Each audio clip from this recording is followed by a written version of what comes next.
that we're tracking for you from the startup world. But on What's Brewing today, Scimplify, a platform for sourcing and manufacturing specialty chemicals, has raised $40 million in a Series B funding round. The round was co-led by Accel and Bertelsmann India Investments, with participation from UMI and existing investors Omnivore and 314 Capital.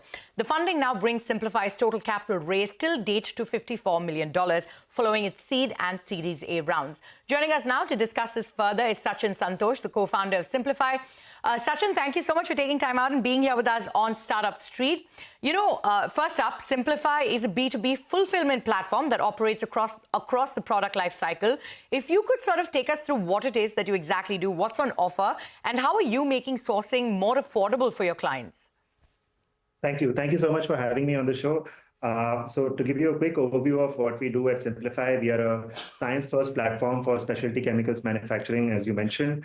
So the approach that we take is very, very supply-first, which means that we develop molecules or technologies with our in-house R&D team.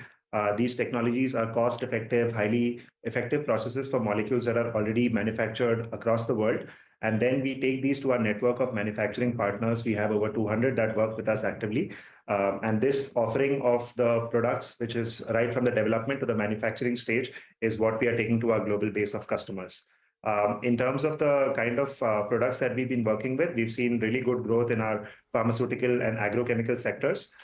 We are doubling down on that, and we are seeing a lot of new sectors such as fragrances, industrial chemicals, where we are seeing a lot of interest. Right, you sort of preempted my next question to you, because I was going to ask you about the various industries that you are in.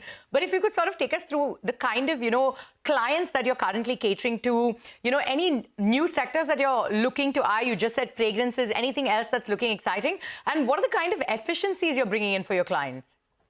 Yeah, absolutely. So I think let me cover the clients part first. So, over the last 15 months, we've been around for about 16 months as a startup. The first 6 months was basically all capability and capacity building. So we got a lot of our supply right in terms of R&D, in terms of manufacturing. Initially, we were working with a lot of customers in India. Happy to share that in the last 12 months, we've actually expanded our base quite significantly outside the country as well. So now we are working with customers in similar industries across 16 countries now, and we plan to expand that a lot further. In terms of industries that we work with, of course, within industrial chemicals, for example, there's oil and gas chemicals, there's water treatment, there's textile chemicals, there's a lot of new industries where we're seeing interest in. But I think the model remains same. The efficiency that we bring to the customer is that they are looking to go to market faster with newer products. There's a lot of shift happening in the world in terms of new tariffs, new shifts in supply chain, and that's what we're helping them navigate and helping them find an efficient, reliable source on. Speaking about these tariffs and, the trade wars that are currently going on across the world, what's the kind of impact that you're anticipating to see? Yeah, I think there's going to be a lot of volatility and a lot of shift that's happening in the short term. The way I see it is that, India has this opportunity. Today, we have about 6% market share in the world in terms of specialty chemicals, or chemicals in general, actually. And we see that, there are larger countries like China operates at about 50%. And there's, countries in Europe also which have a significant market share, despite the fact that India has the best-in-class manufacturing and scientific capabilities in the world. So what we plan, or the way I see it, is that the next 5 years will be defining in terms of setting up new supply chains or setting up new supply centers. We are not only looking at India, we are looking at supply centers that are in other low-cost neighboring countries as well. And we see that once the supply chains are set and in place for the next 5 years, it's a multi-decadal opportunity in terms of how we can grow and how we can support innovators in their journey. A multi-decadal opportunity is what you're calling this, and you've raised this, $40 million. If you could sort of take us through how you plan to spend this, what's on top of the agenda? Yeah, I think the primary area, like I said, is on the international expansion. We wanted to get everything right in terms of the supply of the products and the manufacturing capacities that we have. Now that that's in place, I think we are very happy that Accel and Bertelsmann have also supported us in this raise, and we are looking at expanding this offering to a much wider base of customers. So a lot of the investments that we are doing over the next 6 to 12 months will be in terms of setting up offices, setting up teams physically in about 6 countries in the next 1 year. And we're also looking at, exporting to a lot of other countries by way of channel partners, by way of operations in these countries as well. So that's the first major area of investment. The other area of investment is also to double down in terms of the R&D capabilities that we have. So we are actually expanding the lab facilities that we have. We are also working with third-party R&D facilities where we are able to bring a wider offering of technologies and a wider offering of R&D capabilities to the customers. Right. And, what about your revenues? If you could sort of take us through what you're currently making and the targets that you've set for yourself for this year. And, what about profitability?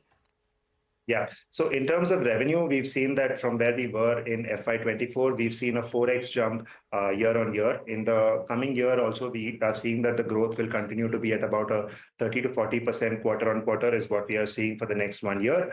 I think if we are on track, then, in the next 12 to 15 months, we should be looking at close to $100 million annualized in revenues. So that's what we are essentially looking for. I think the more we get into this market, it's an amazing market that there's more and more opportunity in that. And I think because of a lot of shifts that are happening, there's a lot of tailwinds that have been, we've been lucky to benefit from, and we plan to double down on that in the next year. So plan to double down on that. A big part of our discussion has been about your expansion plan. You said that, you've got clients across USA, Europe, Japan, and you also added 16 other countries that they're in, right? If you could take us through the other markets that's on your radar to expand into, and what are the kind of challenges you face while exporting to these countries?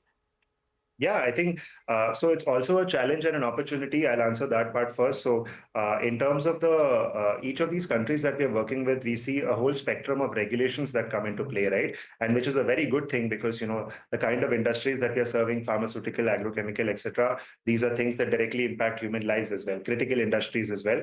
So, that is an opportunity for us. So we're building a lot of strength on our regulatory side as well.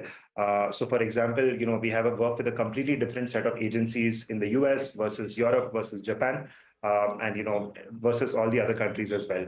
So that's something that we are navigating. It's something that is requires a lot of technical expertise and industry expertise that we are investing in. In terms of the countries, other than that, we also have an office in the Middle East in Dubai. So we are serving large parts of the Middle East and North Africa through that.